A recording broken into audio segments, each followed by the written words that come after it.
Hello, Editing Curious here. I am having a bit of a existential crisis when it comes to editing this video because of how awful it's been to edit. And I just wanted to basically put a little disclaimer at the beginning of the video. I apologize, but this is probably one of the worst episodes to edit in the history of Curiosity's sake. It's one of my top three, I think, worst episodes to make because for some reason, footage of this game makes Adobe Premiere Pro go ape shit and die. It has some awful stroke where I can't access the timeline, can't access my resources, and this only happens so long as I have Kane and Lynch footage in my timeline. The only way I was able to utilize that footage was that I actually used the project file for the Fishbook series to put it on the screen, and then I very carefully just cut it all up and moved it around. Because of this, editing is kind of light in this video. I do apologize because I feel like I'm skimping out on a part of the video. I did care about the scripting, I did care about the audio, I did care about everything else, and I cared about the editing, but unfortunately, that care doesn't really show, I don't think. And I tried really hard with a lot of it, but bearing in mind, it's a miracle I even have gameplay footage to show. It's a miracle that I was able to edit an episode together at all. It's not the standard that I usually aim for. I do want to apologize for that, even though it couldn't be helped. I feel like this is better than I was expecting, but at the same time, I don't think this is the absolute best episode I made. Were it not for the fact that I know that there were loads of problems when it came to making this, I probably would have abandoned it, but I'd already done so much of the work. I'm afraid skimping out on the editing was the lesser of two evils. That, and I also want to talk about Kane and Lynch 2, which is harder to do if I can't talk about Kane and Lynch 1 because the editing is impossible. So, hope it's still enjoyable. I did my best. That's basically all I gotta say. Thanks.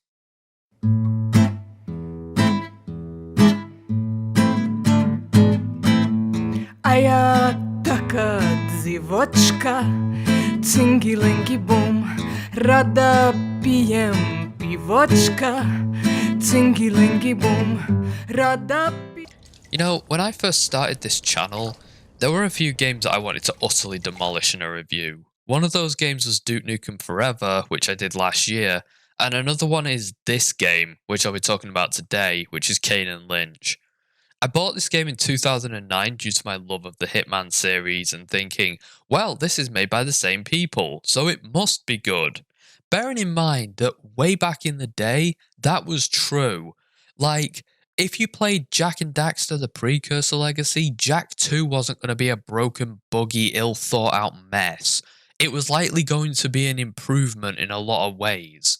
Granted, yes, people will argue that they changed the aesthetic and not everything was to everyone's liking, but from a developmental perspective, yes, that was the norm. People would just buy a game, and then when the sequel came out like a year later, they'd be like, oh, this is going to be as good, but with more stuff in it. That was like the norm at that point. It was very, very rare that a sequel was broken and shit. However, now in the era of lower your expectations, we're kind of like, wow, that was really a thing? Are you sure that's just not rose-tinted glasses? No. When Metal Gear Solid 3 was announced, people were excited. They weren't lowering their expectations. They knew it was going to be as good as Metal Gear Solid 2. In fact, I almost feel like this was the start of my lowering of expectations, just in general. Because, in all honesty, the Hitman games have been good up until this point, and then they make a new franchise and it's absolute shit. Anyway, enough about stupid, naive 14-year-old me. Although, to be fair, he wasn't that stupid because they just made Hitman Blood Money less than a year before this. So, to go from Blood Money to this is kind of like, Jesus Christ, are you okay, bro? I think the worst part about Kane and Lynch's inadequacy is the fact that there's actually potential in this game. There's a reason that the promotion artwork looks like the game might be something that people might want to play. It's a gritty crime game about mob politics, something I think could be worth exploring from the perspective of a character like Kane or Lynch. Game stars Adam Kane Marcus, played by Brian Bloom, who some of you might recognise as Varric from Dragon Age. He's only referenced as Kane, which is apparently some form of nickname based on biblical shit, except I'm pretty sure it's spelt differently. But no, I'm almost certain it is. The other character is James Lynch, who later consumed copious amounts of estrogen and became Neith's lone wolf. Kane is being transported on a prison bus, apparently facing death row, before said prison bus is assaulted and he is sprung by a small army of mercenaries, and he is taken to his former cohorts, the Seven, who are a criminal organisation that he believed he'd seen the last of. This is basically the opening of the game and it sets the scene. In truth, the game doesn't feel utterly doomed at this part of the game, at least from a story perspective. When taken to the Seven, Kane is somewhat surprised to see them, and it's implied that he more or less betrayed them and ran off with something important of theirs. We aren't ever told explicitly what the fuck this thing is, but most people have deduced that it's a huge sum of money that was stolen, possibly from a botched mission in Venezuela because they keep bringing that up, so I'm assuming that's where this came from. Now, if it sounds like there are some details that I don't understand about this game, it's because the storytelling is abysmal. Someone once told me that dialogue should be used sparingly and that every line of dialogue needs to convey something. Kane and Lynch said nuts to that and did the complete opposite. Nothing is explained at all in this game, and it's like you've muscled in on some bad beef between Kane and the Seven, which you aren't entitled to know anything about. You'd think Lynch would be the window viewer, picking bits of information up as the story goes on, or maybe Kane opens up to him, but whenever he asks about anything, Kane just tells him to shut up or swears at him.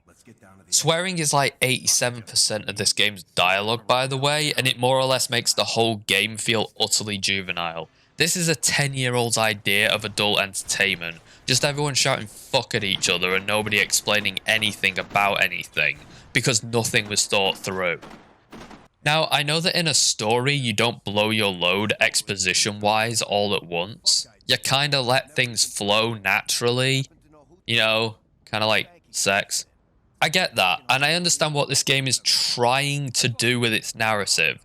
Kane and Lynch is telling its story from the perspective of a cagey criminal who is ashamed of his checkered past. He's not eager to let things out easily, and I believe the intention was for the player to read between the lines and work out the details of the story for themselves. Believe it or not, a great deal of Kane's backstory and motivation is actually explained through audio that plays over the "you're about to die" screen, in which you are bombarded with flashback audio.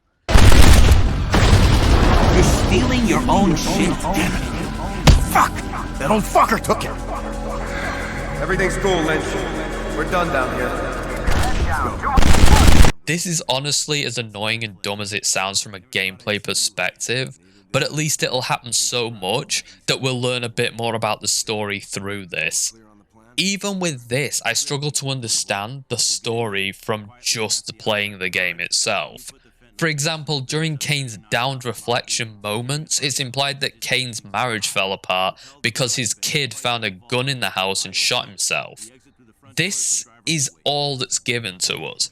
So I assume Jenny found the gun and had a close call from it, possibly gut-shotting herself or something along those lines.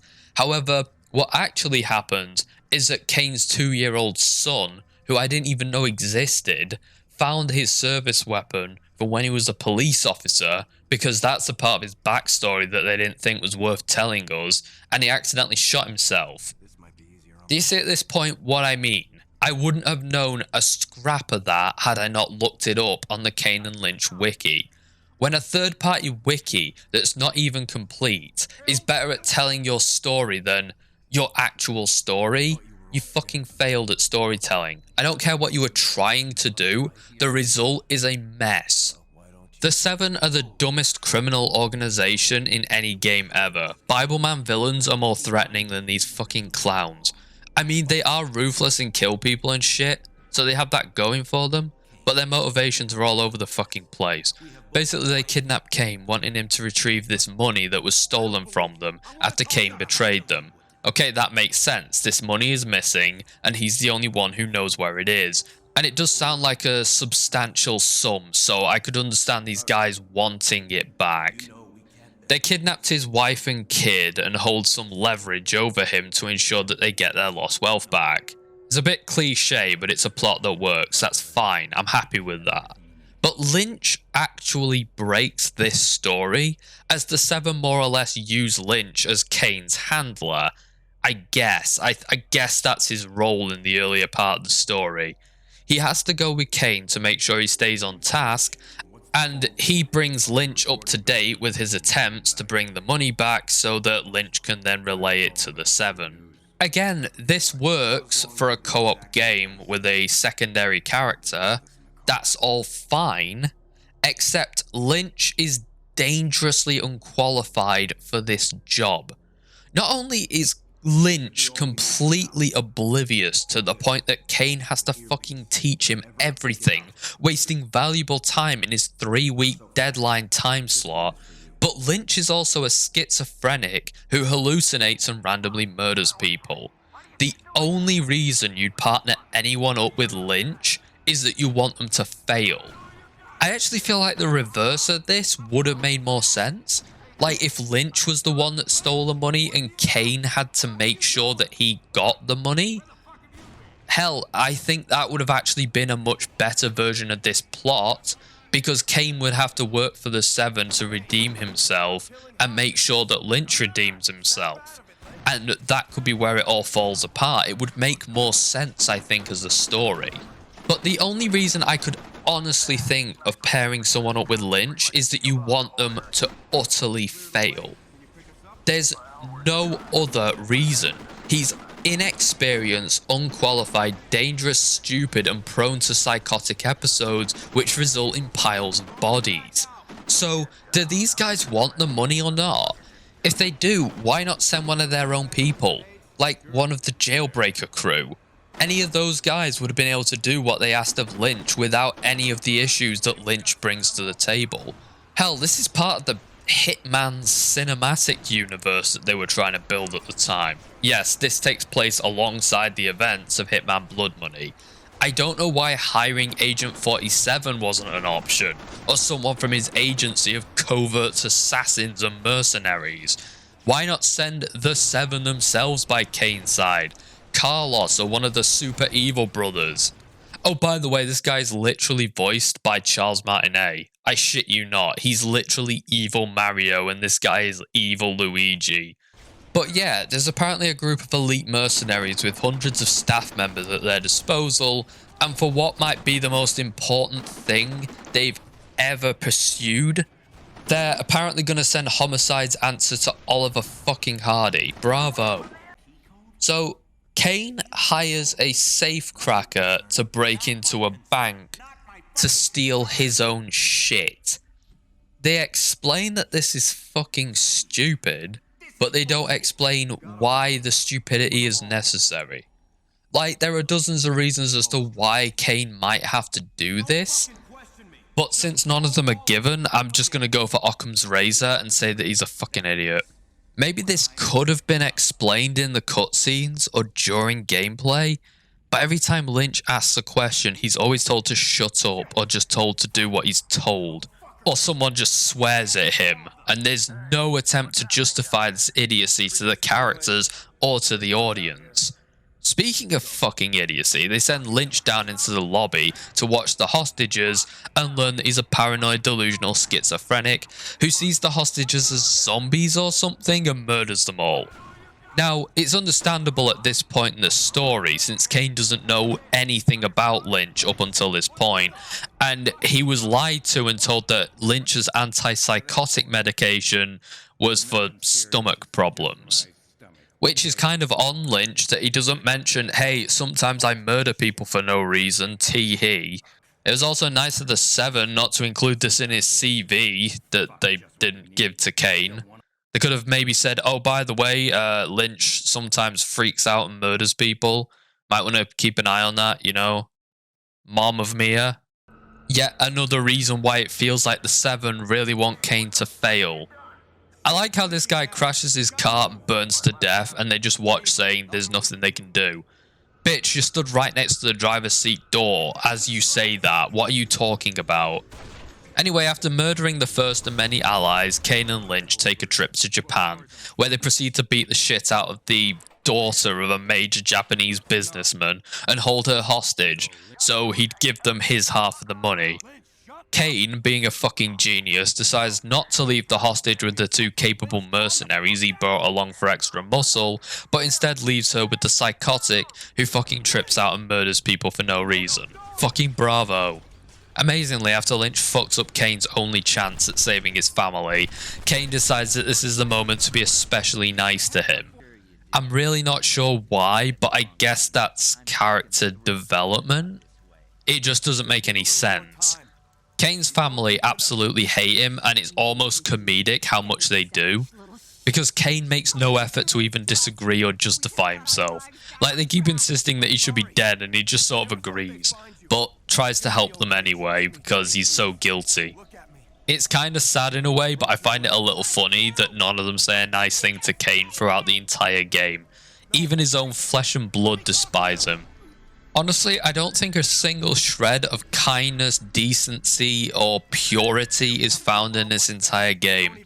And there's no redeemable characters, no heroes, and no redemption for anyone. Everyone in this game is truly awful, and they know they're awful.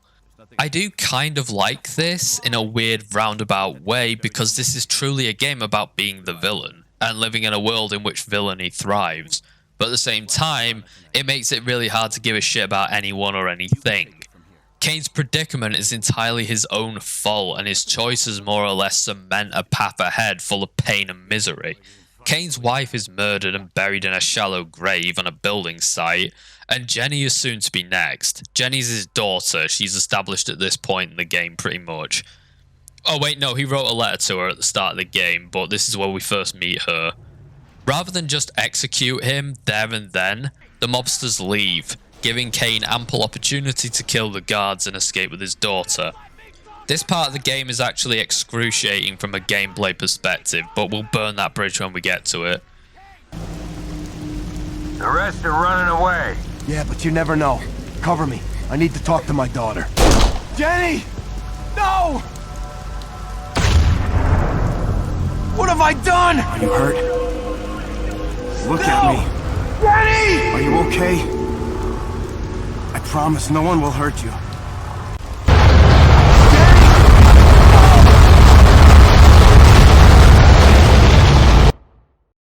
What have I done?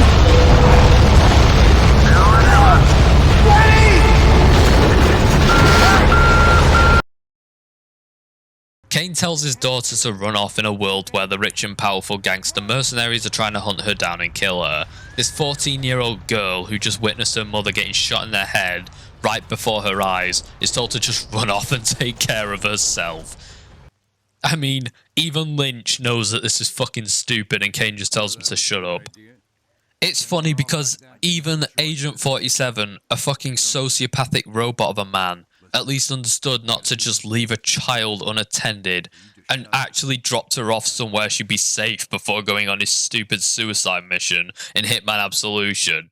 Whereas Kane, Father of the Year, just tells his daughter to just run off straight into the arms of the people who just tried to murder her. Fucking idiot. Kane and Lynch then break Kane's old gang out of prison because they need men for their mission. Kane has some great big plan that he's going to keep making up as he goes along.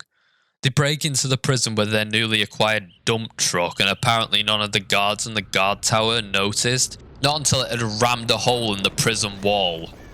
I imagine it must have driven for miles, and it's not exactly a silent electric vehicle, so it must have made some noise. And it's also as big as a small house, so I can't imagine that it could go so easily undetected unless the guards were blind and deaf and had no peripheral awareness whatsoever. Like everyone in this universe, these guys hate him and just want him dead, which is understandable.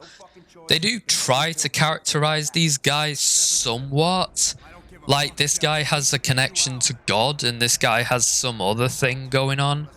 They also have a bit of a debate about morality after learning that James Lynch apparently murdered his wife whilst on a psychotic spree. As a result of this, several of these guys insist that they can't work with Lynch due to moral disparities. But it's okay because Kane tells them to shut up and they just work with him anyway. Again, a lot of this game's dialogue, dilemmas and conversations just end with shut up. And that's that. Dialogue should be used sparingly and every piece of it should matter in a story. In this game, none of it matters and you're just left with way more questions than answered. And no, not in a good way. There is nothing to piece together or deliberate over. It's just a shitty mess. I think on some level they wanted it to be this, but I wasn't able to piece anything together through this style of writing. So if they actually wanted me to do so, they fail miserably. What I was able to piece together was marginally wrong, or in one or two cases completely and utterly the wrong end of the stick. Kane and Lynch then go to Japan again to attack and kill this guy for his briefcase. Because they've killed his daughter at this point, might as well kill him too. I don't know why this wasn't an option to begin with, since Kane doesn't exactly like this guy, and it was a lot fucking easier than all that other bullshit with the daughter that they tried earlier. Kane stops to scar up the dead Japanese businessman's eye because apparently this guy gave Kane his scar, so it's returning the favour. It's a bit silly, but I do appreciate this as a bit of background lore that's kind of just glossed over deliberately. This is personal closure for Kane, which isn't focused on too much, but it is meaningful in the way that it's presented, and its meaning is quite clear. It's actually one of the few cases where this style of writing actually works, even if they had to make it blatantly obvious in order for it to do so. You fight in the lobby of the Japanese businessman, and like all Japanese businessmen in fiction, his head business quarters is decorated with samurai katanas, samurai armor, and other shit that says, "Hey, look at me, I'm as Japanese as Persona branded ramen." Do you think the Japanese government has a department that inspects places of business for, well, samurai shit on display? Like a Japanese quota or something that everyone has to fill to prove they're Japanese or to display Japan? Wait, now hold on a minute, Kanji. You only have 15 suits of samurai armor. You're required to have at least 20 in a building this size. Going to have to mark you down for that, son. You escape and you go to not Lebanon. It's referenced as Havana, which the only Havana I'm aware of is the capital of Cuba, and it doesn't exactly look like this. I looked it up and even asked some of my friends who are quite into their history, and it's meant to be Havana, Cuba, but Havana, Cuba hasn't been this fucked up since the late 50s. I have no idea why they picked Havana. I thought maybe it was linked to the Cubans that 47 kills in Blood Money. I thought maybe 47 killing these guys might have destabilized the region or caused a civil war, but that doesn't seem to be the case. There was a civil war that ended in 2002 over some blood diamonds, so maybe that's what this alludes to. The game takes place in 2005, so it's possible that they just foresaw this war picking up again where it left off, or this is some alternate timeline where it never ended. From what I can tell in real life, Hurricane Dennis kind of fucked up everyone's shit in 2005, so they didn't really have the means to have a civil war like this. The Blood Diamond War also was not on this scale. Like, the capital wasn't laid to waste and people weren't storming the capital city. I don't know what the shit this is in reference to. I think it's just purely made up. This part of the game is excruciating to play. I'll get into the why of it in a bit, but you eventually reach the kid that broke Kane's nose. You kill him and avenge Kane's stupid nose. Huzzah. Maybe this asshole single-handedly brought about this civil war. Sure, we'll go with that. Kane reunites with Carlos, who is the member of the Seven who is still kind of chummy with him. Carlos offers to help him kill the Super Mafia bros in exchange for not being killed, I guess, which is a fair deal, I think. Also, one of the dickheads we sprung from the prison leaves because he hasn't been paid. My guess is that the AI quota made him surplus, so they just had him leave. Probably because they forgot to kill him off before this point. Regardless, he's the smartest character in the game as this actually saves his life, and he also doesn't have to play the next part of the game, which is excruciating as well. We then end up in a jungle where we have to hunt down and kill evil Mario and Luigi. Gameplay wise this is annoying, but story wise there's not much that happens until it's revealed that Kane's daughter Jenny was kidnapped by the Super Mafia Bros. Wow, fucking shocker, sending the 14-year-old girl who was traumatized off on her own to fend for herself in a city owned by the people trying to kill her was a bad idea. I also don't really like at this point how it started off as a crime game with heists and jailbreaks, and now it's just a stupid Desert Storm jungle Vietnam bullshit game that we could probably get anywhere else. This game's unique selling point has literally been lost for the sake of nothing. Like, I hate this part of the game because it's not Kane and Lynch anymore. It's something else. Something crap. So, Carlos goes in to blow something up, a gate or something, I don't know at this point. I was under the impression that he was going to blow up the front gate, but he just walks inside, so I don't even know what he was meant to blow up. To be fair, maybe I just missed this, or maybe I just didn't care enough to remember. Anyway, evil Mario shoots him, because he just walks in with a landmine after leading a team of killers to their front doorstep, and decides to try and play double agent. So yeah, that went about as well as anyone would have expected. It then plays out that you kill evil Mario by shooting Carlos's landmine, but evil Luigi escapes with Jenny. You chase her down to an airfield and break into the back of a plane, shoot evil Luigi, and then Jenny threatens to murder you. She's like the only character who is good in this entire game because she wants to shoot the root of the problem right in his stupid fucking face. Kind of interestingly, for me at least, Jenny is voiced by Melissa Hutchinson, who plays Clementine in The Walking Dead. In that series, she's a fantastic voice actress, but because the directing in this game is shit, her performance really suffers for it. This is true of all the voice acting in this. A lot of the delivery is flat, and it doesn't help that nobody in this game is sincere about anything or is really given a chance to express an emotion besides random bits of rage that come across as juvenile tantrums more than anything. She instantly calls him traitor, which is weird language for a 14-year-old girl who isn't really meant to be in the loop of things, but whatever. You're then given two endings to choose from, and they're both awful. I personally like the non-canon ending, and I feel like it rounds this game off nicely and puts a nice bow on top of it. Yes, there's a canon ending and a non-canon ending. What's kind of weird is that Kane and Lynch 2 canonizes one of the endings, when it really didn't have to. It does this with a single line of dialogue, asking Kane about Jenny's relationship with him, which wasn't necessary as it has no bearing on the plot.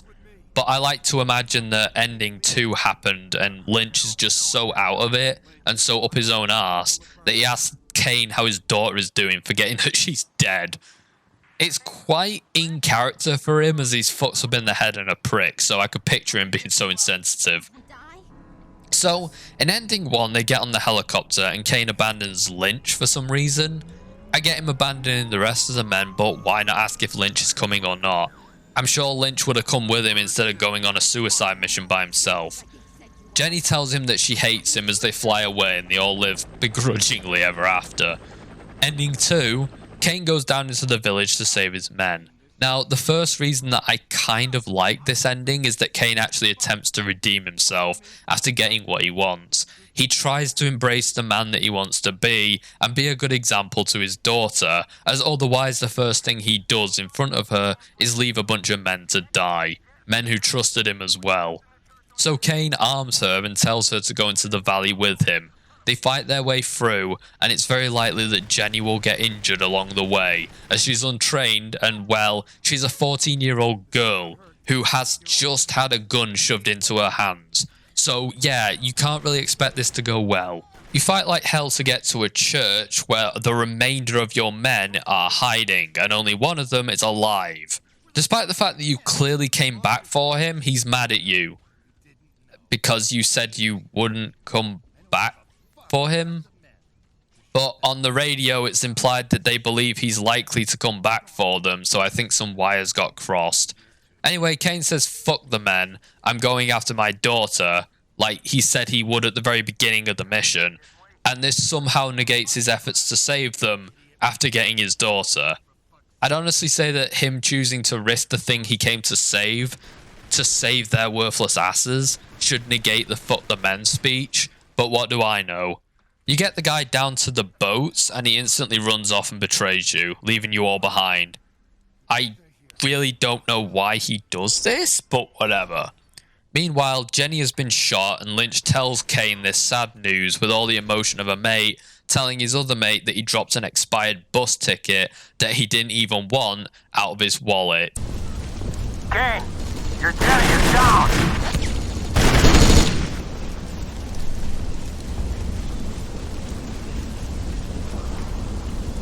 God damn it!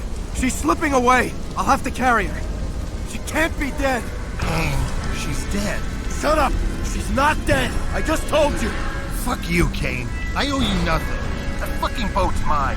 Kane, she's dead for fuck's sake.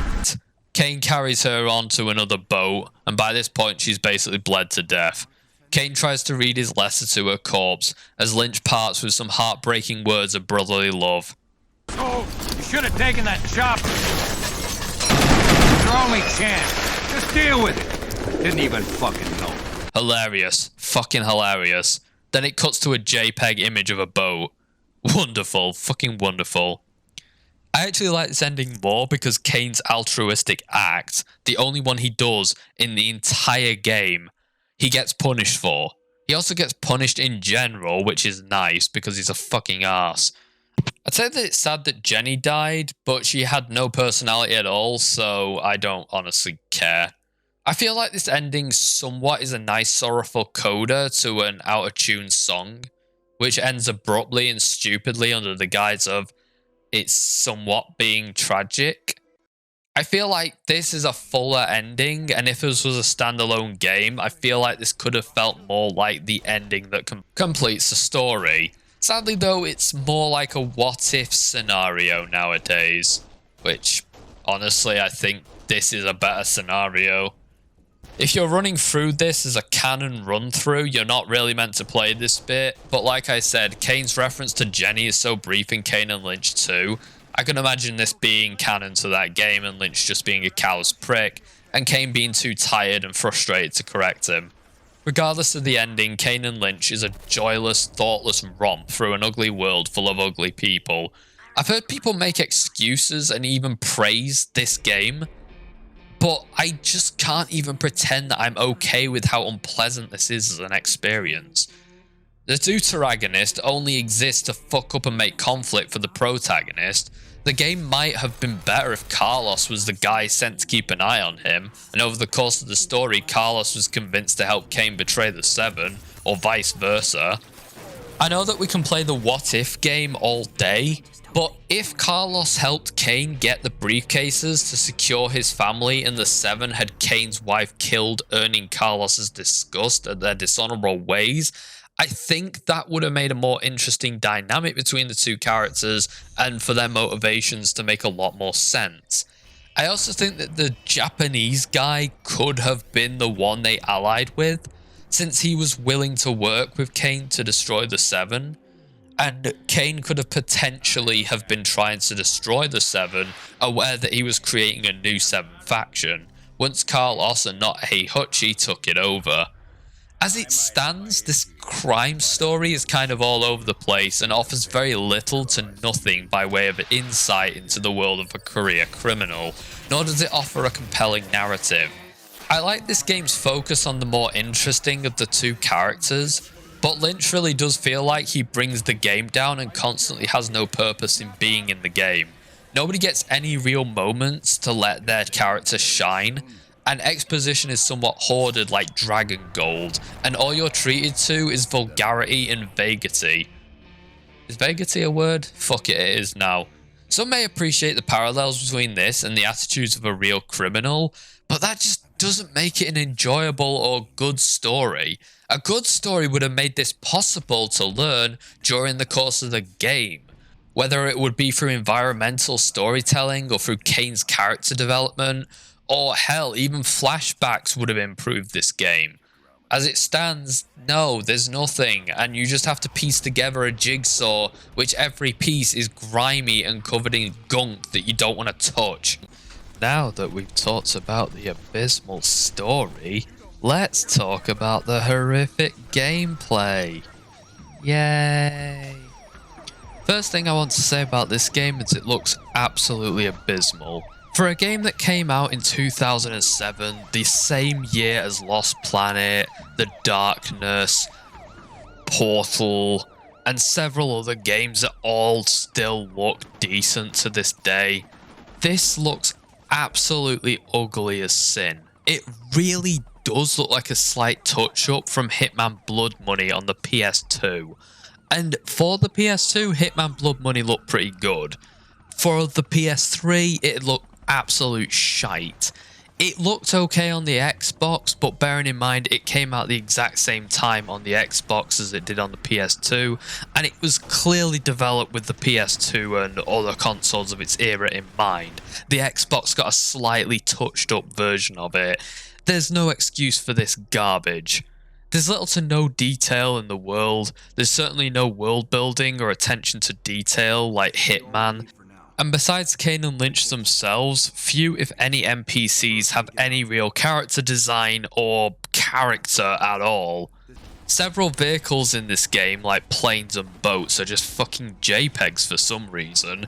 I'm legit struggling to work out why or how anyone would do something so transparently shit on the PlayStation 3 when you're a AAA studio.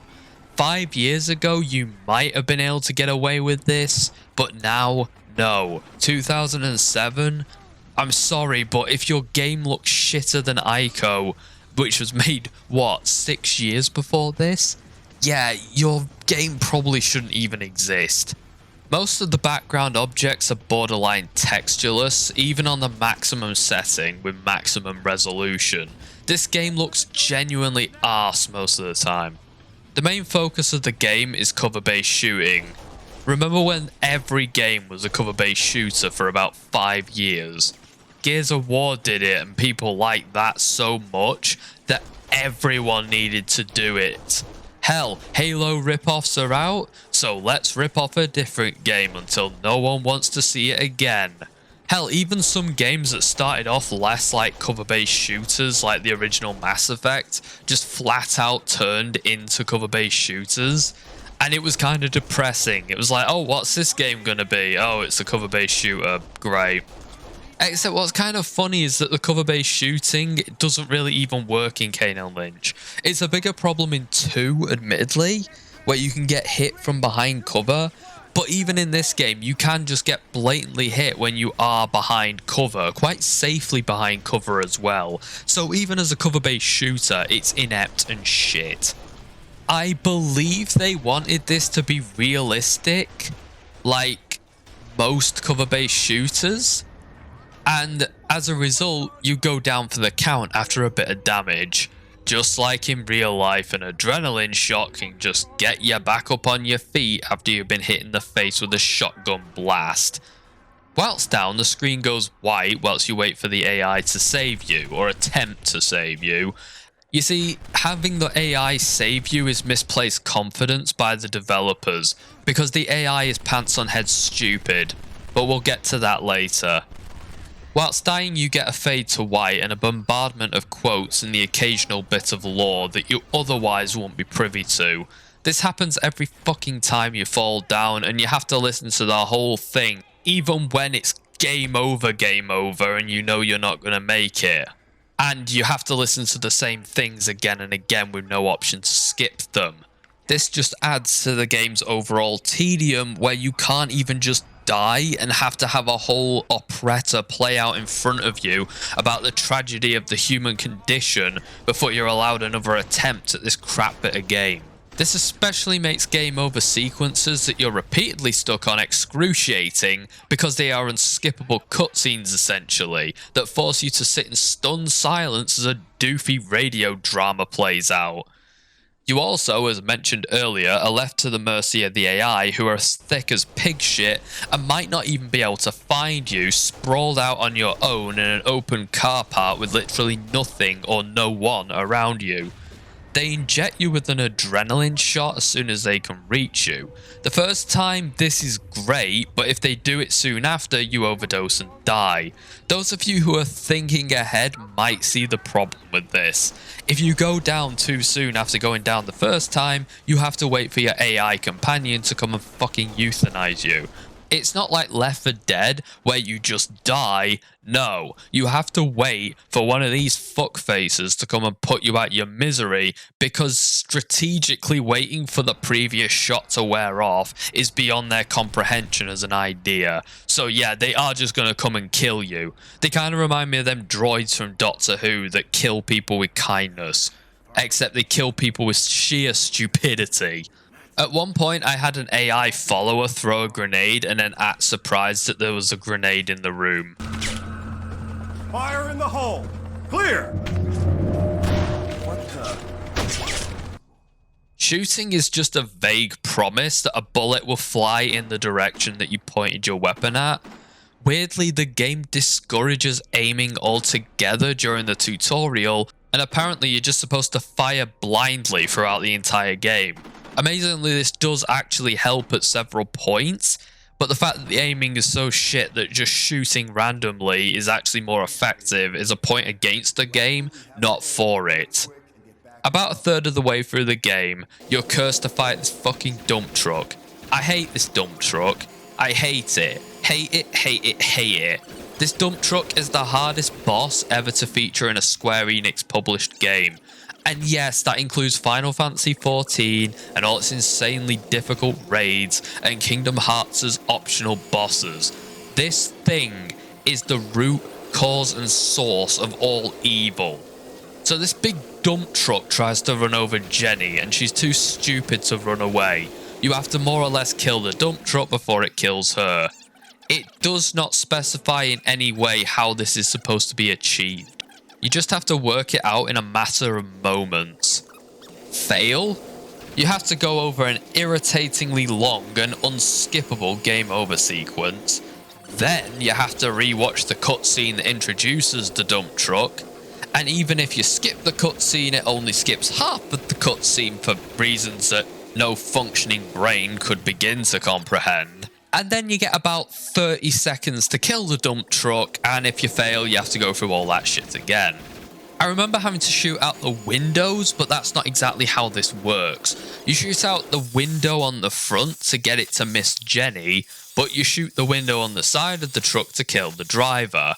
Why this is annoyingly deceptive is that shooting the windshield actually does result in it cracking and turning into a different colour, which suggested to me, and probably to most people, that shooting it more would break it. But stupid me, that's not how it works. Clearly plexiglass clicks in immediately after the first rounds of cracks.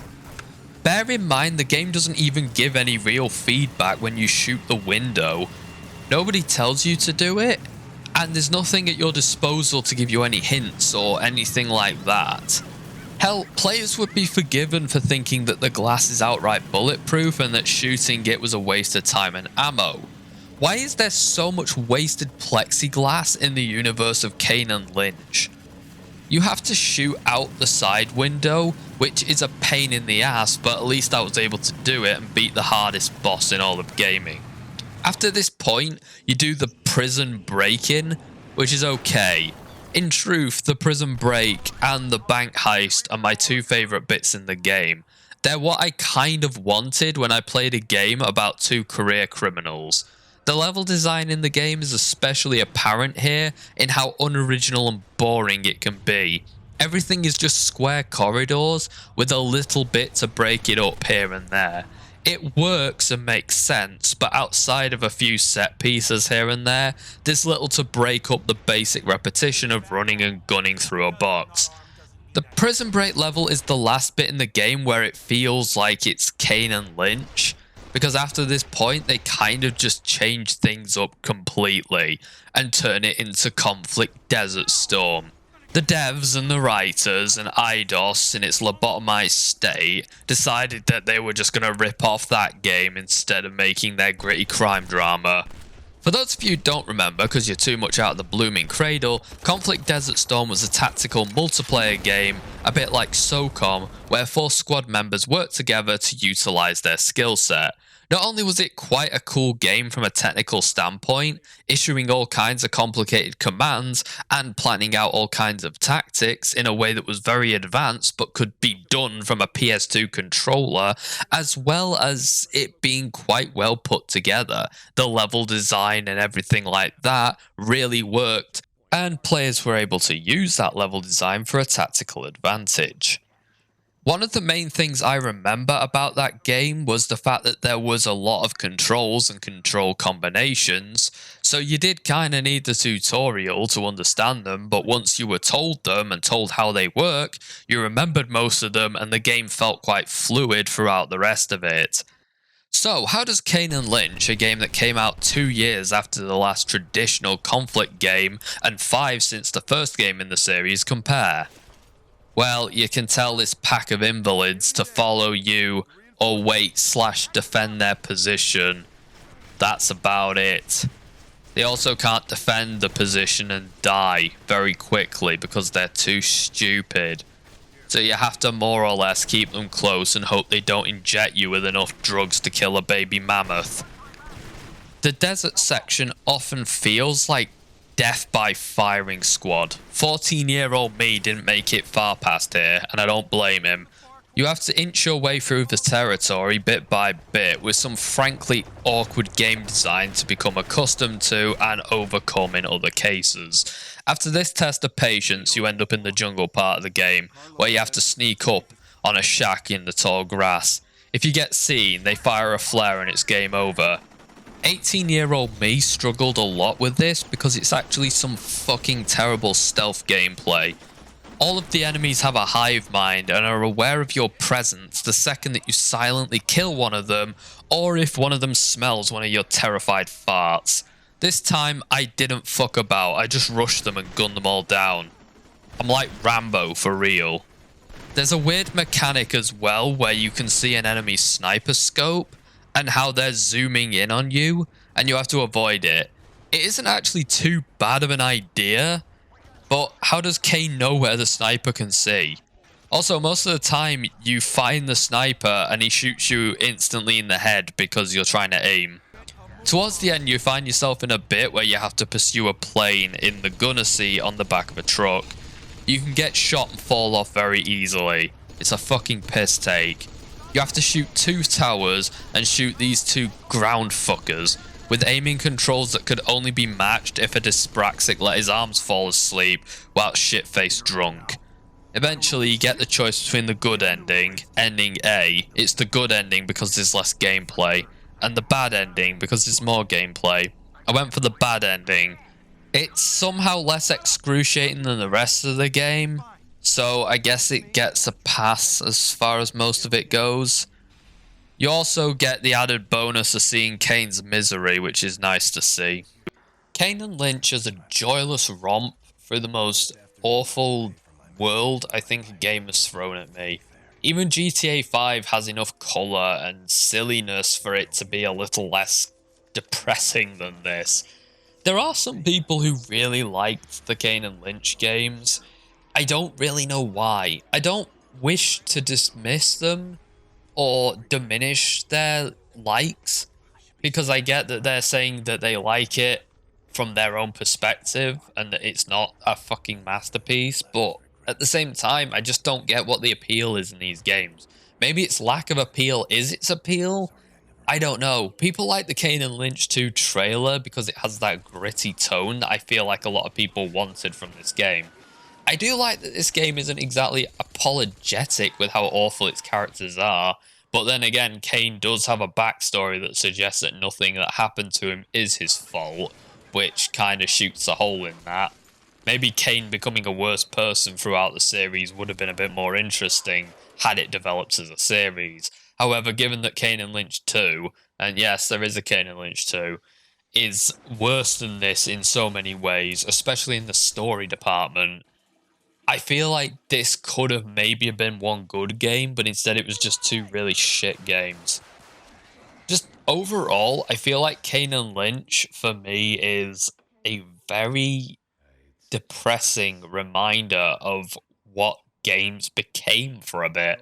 We had a time where games went from being enjoyable to this, and there were a lot of games that just ended up going to shit like this. A lot of series that just never really became anything because of bad installments or new franchises that were crap like this.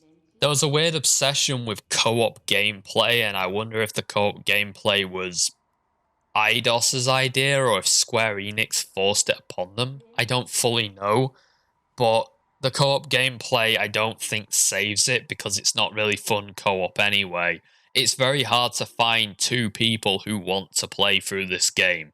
I can play through it, but getting a friend to play through it and not just feeling terrible for him because he's playing such a garbage game, yeah, it makes me kind of sad, not gonna lie. Anyway, that's all I wanted to say about this game. Admittedly, I felt like there would be more, but it just feels like I got everything out in one or two goes, so I guess that's enough for me. There's nothing else that I feel is worth talking about in this game at this point. So, join me soon as I talk about Kane and Lynch 2. I don't know if that'll be the next episode, or the one after, or even the one after that, but I am currently working on Kane and Lynch 2. I thought this one was bad, but Kane and Lynch 2, Jesus Christ. We'll get to that bridge, and we'll burn the fuck out of it.